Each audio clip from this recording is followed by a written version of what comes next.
Olá, amigos. Mais uma vez, muito obrigado pelo seu prestígio. Aliás, feliz em 2019, primeira vez que estamos nos reencontrando nesse novo ano. Então, que você tenha um ano muito feliz e continue nos prestigiando aqui o ACS na TV, o programa da Associação Comercial de Santos, aqui na Santa Cecília TV.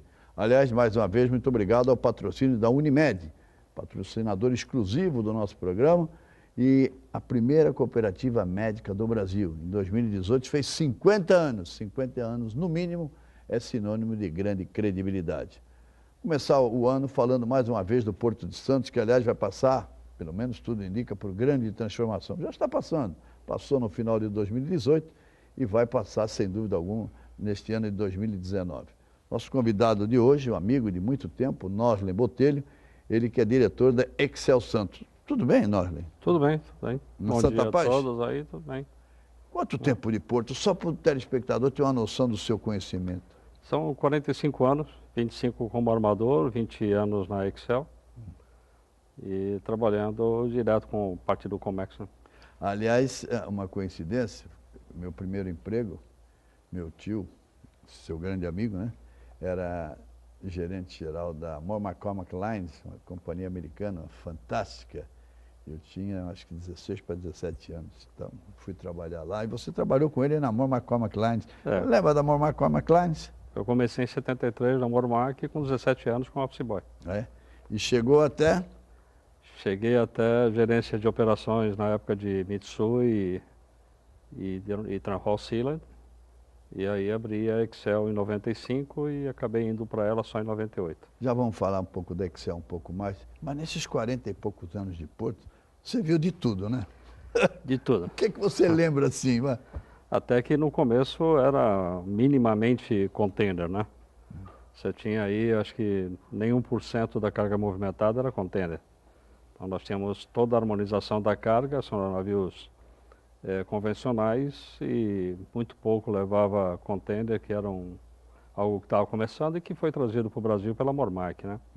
A Mormac foi a pioneira de trabalhar com containers no Brasil.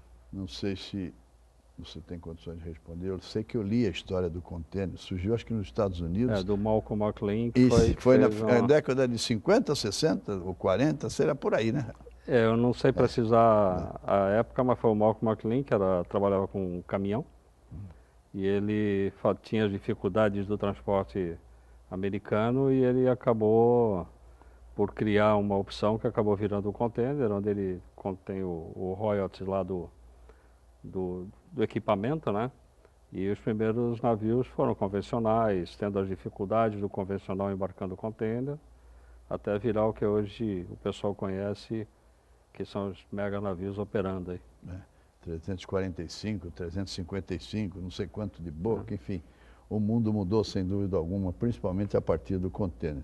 Mas, Noslen, você falou agora da Excel. Excel é a sua empresa, Excel Santos, e você, vale lembrar, telespectador, ele é coordenador da Câmara Setorial de Agentes de Carga da Associação Comercial de Santos. A Associação Comercial é dividida em câmaras setoriais, essas câmaras reúnem as empresas por afinidade profissional e ele é o novo coordenador, relativamente novo coordenador da Câmara Setorial do Agente de Carga e uma das mais movimentadas da nossa Associação Comercial de Santos. Mas vamos falar da Excel. O que faz a Excel? A Excel ela trabalha com toda a cadeia logística, então a gente oferece para o cliente, desde o despacho ao agenciamento de carga. Tem vários clientes que a gente controla desde do fabricante na origem até a entrega da mercadoria aqui no Brasil, assim como tem agentes que a gente faz desde aqui do Brasil até a entrega no destino das cargas de exportação. Então a gente mexe com a cadeia logística toda. Vai do cliente optar por um serviço ou pelo pacote de serviços que a gente acaba oferecendo. Agente de carga. O que faz o agente de carga? Você é coordenador da Câmara, a gente participa lá na Associação Comercial e acompanha, é sempre uma das mais movimentadas. Normalmente tem 30, 35, 40, tem convidado. O que faz um agente de carga? O agente de carga, ele acaba trabalhando entre o armador e os clientes importadores e exportadores. Ele tem contrato com os armadores, então ele tanto pode trabalhar um container full, como pode trabalhar carga consolidada, e ele procura, lógico, tirar sua margem de receita nesse intermediário e tem crescido o movimento sensivelmente. 95 praticamente quando começou, era praticamente produção externa e o Brasil era meio que um handling de documentação. E hoje o peso maior... para o nosso telespectador, o que é um handling? A empresa brasileira que representava a empresa estrangeira, ele só fazia a parte documental. Então ele recebia a documentação da origem, liberava com o armador, fazia a liberação com o cliente importador aqui, mas não tinha produto de venda ainda aqui local. Era muito tímido isso, era mais simplesmente uma representação. E com o passar dos anos e o crescimento dessa parte interna e a profissionalização também, que várias empresas se estruturaram, hoje em dia você tem o inverso, o produto principalmente trabalhado no Brasil e as representações que você tem no exterior, eles têm também a parte comercial deles, mas já não tão mandatário que nem era no passado. Talvez esse seja a essência da questão e nós vamos abordar isso até em relação a um grupo que nós começamos a participar recentemente, mas nós vamos falar um pouco mais para frente do COFAC. Mas o grande problema do despachante, do agente de carga, o grande problema do Porto de Santos ainda é a burocracia? A burocracia ela interfere. Tem horas que você tem ela como uma chamada muito forte e ela acaba sendo analisada de uma forma muito pesada e não é necessariamente assim, como tem horas que efetivamente o porto acaba contribuindo por encarecer o produto. Embora muitas vezes o próprio pagador da conta, que é o importador-exportador, eles também colaboram com o acréscimo de custo, chamado custo Brasil, em função de descarregar o contêiner, levar muito tempo na importação para nacionalizar a mercadoria. Você tem uma dinâmica que você pode colocar, que ela muitas vezes leva mais tempo e acaba encarecendo. Você tem os órgãos públicos, aí uma Anvisa, um mapa, que até por deficiência de quantidade de funcionários... Pessoal, esse é um grande problema. Quantidade de funcionários acaba demandando mais tempo para fazer um deferimento de uma LI. E até... O que é LI? O telespectador não sabe o que é LI. O que é LI? É uma licença de importação. Você tem vários produtos que eles são sujeitos à licença de importação. Sim. E o MAP e a Anvisa controlam na parte de atividade de cada um, no reino animal e vegetal. A mercadoria chega, a LI tem que ser deferida pelo MAPA ou pela Anvisa para poder registrar a DI, que é a Declaração de Importação com a Alfândega. Então isso ainda, no momento, ele acaba interferindo. Então nós já tivemos casos em Santos de ter órgão público levando 30, 35 dias para fazer um deferimento.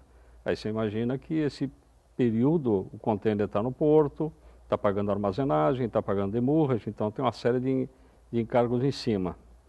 E os órgãos têm se mobilizado para diminuir, horas diminui consideravelmente o prazo, mas ainda continua com o problema de staff, de funcionários para poder fazer um serviço mais em tempo real. Aliás, isso é uma questão que nós vamos abordar. Nós vamos fazer o primeiro intervalo, o primeiro break, e a partir do segundo bloco, nós vamos falar sobre isso também, não no sentido crítico. Quando a gente fala em burocracia, é bom deixar claro que os órgãos públicos cumprem a lei. Se a lei exige, tem que ser cumprida.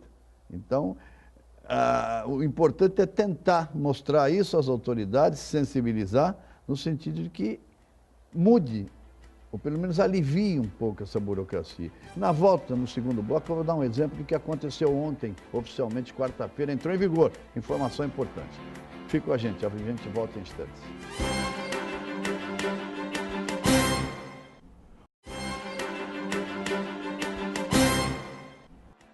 Voltamos com o nosso ACS na TV, primeiro de 2019, mais uma vez, um grande ano para todos nós. Nosso entrevistado de hoje, Norlin Botelho, ele que é coordenador da Câmara Setorial de Agentes de Carga da nossa Associação Comercial e também diretor da Excel Santos, uma empresa que trabalha nessa área do porto, principalmente há mais de 20 anos, é isso? 23 anos? São 45 anos, 23 de Excel. 45 você, mas a Excel tem 23. Tem 23. Então a Excel tem 23. Mas eu dizia no final no primeiro bloco, que ontem, quarta-feira, nós tivemos conhecimento de uma notícia super importante, que entra no contexto da desburocratização, que é um dos grandes problemas do nosso país. Ontem entrou em vigor oficialmente, preste atenção, hein? Uma série de medidas, foi uma lei aprovada em outubro, sancionada pelo então presidente Michel Temer em outubro, e que só entrou em vigor 45 dias depois. Na verdade, entrou em vigor ontem, quarta-feira. E essa lei acaba, por exemplo, você tem que buscar informações que não dá para lembrar de tudo. Autenticação de documento, não precisa mais, entre órgãos públicos. Nenhum órgão público, a partir de hoje, ou melhor, desde ontem, pode exigir autenticação de documento. Aquele que você tem que autenticar e pagar, então não pode exigir. Outro exemplo, reconhecimento de firma. Nenhum órgão público pode mais exigir o reconhecimento de firma. Mas como é que faz? Você leva a sua carteira de identidade. Leva a carteira de identidade, mostra, você assina, ele olha a carteira, vê que bate a assinatura. Então, uma série de medidas nesse contexto que eu estou falando, entraram em vigor ontem, procurem se informar, até para economizar. Você não vai precisar ir no cartório, reconhecer firma, autenticar documento. Uma boa, não, É uma série de documentos que eles passam a valer, você levando o original e uma cópia. Não pode também, por exemplo, desculpe interromper, exigir mais certidão de nascimento? Basta a carteira de identidade e o título de eleitor, não é isso? Então, ou o título de eleitor, ou um documento que comprove a identidade e fala até em passaporte. Fala até em passaporte. Medidas positivas, né? Mas eu dizia, em relação ao Porto, o que você sugeriria, depois de tantos anos de experiência, assim de pronto, para melhorar o Porto de pronto, em termos de desburocratização? Em termos de desburocratização, a alfândega vem fazendo alguns novos projetos, do Portal Único, da exportação já está rodando desde o meio do ano passado. O de importação, que é a chamada do INPE, ela entrou na parte do OEA e deve só pegar corpo mais para o segundo semestre para o ano que vem. E ela prevê uma série de medidas que venham a aliviar essa parte que é muito sofrida dos liberações e tornar muita vistoria, muita coisa que é feita na base do ECAC, né, que é a parte de certificação digital. Então, toda a documentação passa a ser via certificação digital, o acesso que a própria alfândega já tem e os outros órgãos públicos devem seguir o mesmo caminho, até pela falta de funcionários, para a conferência das mercadorias e tudo ser feita via online, né, pelas câmeras que os terminais têm. E o Arbitrar está bem na frente nessa parte, onde está colocando lá o software dele com essas facilitações e tudo, e consegue contribuir, vamos dizer, da parte da iniciativa privada com os órgãos intervenientes nesse sentido. E as medidas, acho que elas vêm sendo tomadas, e a tendência é uma boa parte do que hoje acontece fisicamente passar a acontecer via sistema. Eu dizia também no primeiro bloco, de iniciativa recente do governo, e nós fomos, no final do ano passado, o presidente da Associação Comercial de Santos, Roberto Santini, e eu fomos nas comemorações, acho que dos 50 anos da Receita Federal, não sei se foi 30 foi da Justiça Federal, acho que a Receita Federal era 50. Bom, uma grande comemoração, uma data redonda da nossa Receita Federal, e houve uma solenidade, e nessa solenidade o inspetor-chefe da alfândega, o Cleiton João Simões, convidou a Associação Comercial, veja a importância da ACS, para integrar um grupo de facilitação do comércio. A Receita Federal, em Brasília, criou o chamado CONFAC, que é o Conselho de Facilitação do Comércio. E esse CONFAC, ele constituiu 10 COFACs, ou seja, órgãos locais, nos portos, nos principais portos e aeroportos do Brasil. Entre eles, obviamente, o Porto de Santos, que é o maior porto da América Latina. Então, a Associação Comercial de Santos foi oficialmente convidada, aceitou, repito, mostra a representatividade da nossa instituição, e nós, desde dezembro, tomamos posse nesse COFAC, e a partir da semana passada indicamos o Noslin para representar a ACS nesse COFAC. Houve uma reunião essa semana, na última terça-feira. Esse CONFAC, Conselho de Facilitação do Comércio. Como é que você viu essa iniciativa do governo federal? O governo federal e a própria alfândega, ela vem criando uma série de mecanismos de facilitações para o contribuinte, tá? Seja ele contribuinte pessoa física, empresas. O que falta é as próprias empresas tomarem conhecimento desse tipo de material que existe no YouTube, no site da Receita Federal, e ela vem procurando, com a iniciativa privada, escutar o que existe de nossa parte, no sentido de entraves e que podem, em sendo mudados, criar as facilitações para que a gente tenha um comércio exterior mais fluente, né? E até de encontro com o que está na OMA, né, que é a Associação Mundial de Alfândegas, de facilitações e melhorias. Então, eu acho que isso está sendo uma realidade por parte da Receita Federal nos últimos anos. Ela está disponibilizando bastante acesso e material. O que existe também é a necessidade da iniciativa privada de ir de encontro a essas facilitações. Uma das grandes críticas, e eu estou no Porto já há algum tempo, como jornalista e agora como diretor executivo da Associação Comercial de Santos, represento a classe empresarial no Conselho de Administração do Porto, mas uma das grandes críticas, e você vai concordar, o telespectador também, que se fazia ao governo federal era a centralização. As decisões vinham de Brasília, muitas vezes sem conhecer a realidade local. Então a gente nota, através do COFAC e agora dos CONFACs, que eles estão dispostos a ouvir um pouco mais a base, né? Aqueles que trabalham no dia a dia do Porto, que são quem conhece os problemas, né? Essa parte, inclusive, a gente teve quando eu assumi a secretaria lá da Câmara, em janeiro do ano retrasado. Da Câmara Setorial da ACS. Da Câmara Setorial da ACS, isso foi um dos pontos que a gente levou lá para conversar com o inspetor, lá com o Cleiton, que é essa situação da madeira condenada, né? Ela sofreu um processo extremamente burocrático para habilitar ela de ser mandada de volta para a origem. Tinha-se um processo que aqui em Santos um pouco mais facilitado e mais rápido.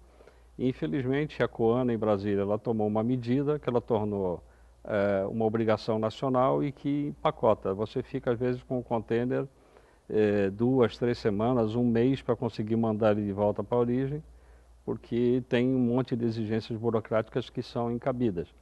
Até porque a Receita Federal fez um módulo de solicitações, que é o CAC, aqui em Santos, trabalha das 7 às 19, você tem os fiscais em tempo integral, e você pode fazer a sua solicitação de demanda e comprovar documentalmente via o CAC e ter o assunto resolvido em tempo menor. Mas isso acaba gerando um pacote de despesa bastante grande e a parte burocrática colaborando de novo com o aumento de tempo. Isso eu achei muito importante e quero aqui de público reconhecer essa iniciativa do governo federal, principalmente da Receita Federal do Brasil. Repito, tivemos a posse desse grupo, a instalação desse grupo, melhor dizendo, em dezembro, e nessa última terça-feira tivemos a primeira reunião. Nós fazemos uma parceria com o SDAS, que é o Sindicato dos Despachantes Aduaneiros, não é isso? Do nosso amigo Nívio. Então nós atuamos em conjunto. São apenas 5 membros. Um deles é da Associação Comercial dos Santos e isso muito nos honra. Terminamos esse segundo bloco, fazer mais um break e voltamos em seguida para falar do Porto também em termos de gestão, em termos de modificação, principalmente em termos de futuro. Como será o futuro do Porto de Santos? Perguntar por nós, vou dar até 2 minutos para ele pensar se ele é a favor ou contra a privatização do Porto de Santos. Voltaremos em instantes.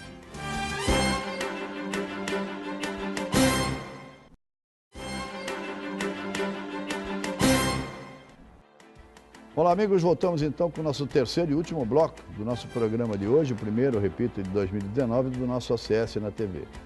Repito mais uma vez, o entrevistado é um amigo, Noslen Botelho, ele que é coordenador da Câmara Setorial de Agentes de Carga e também é diretor da Excel Santos, uma empresa tradicional que atua principalmente na área de agentes de carga no Porto de Santos.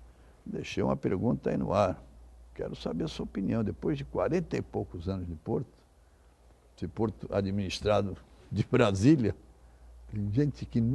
tem gente que toma decisão lá, e eu já vi, que não sabe nem o que acontece aqui. O que é que você acha? O governo Bolsonaro vem aí com um estilo de privatização.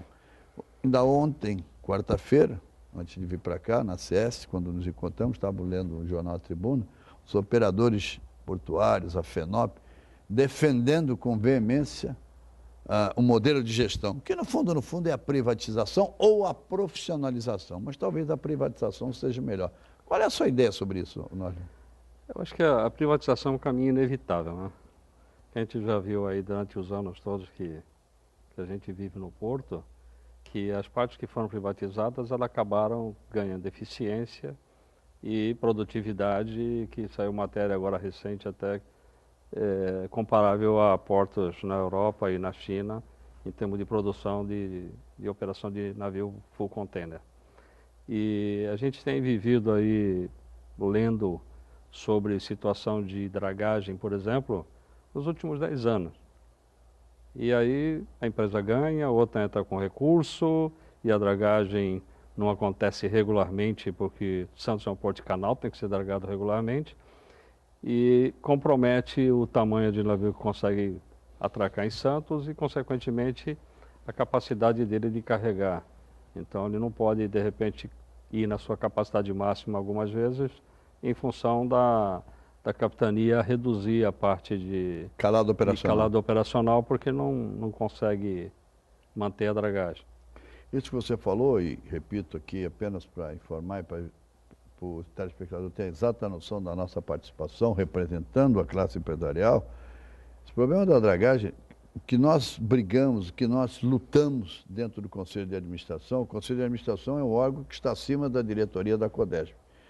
O que nós vivemos de dragagem, tivemos até perda de calado operacional, mais de 30 centímetros de calado operacional. E você não imagina, telespectador, o que representa isso.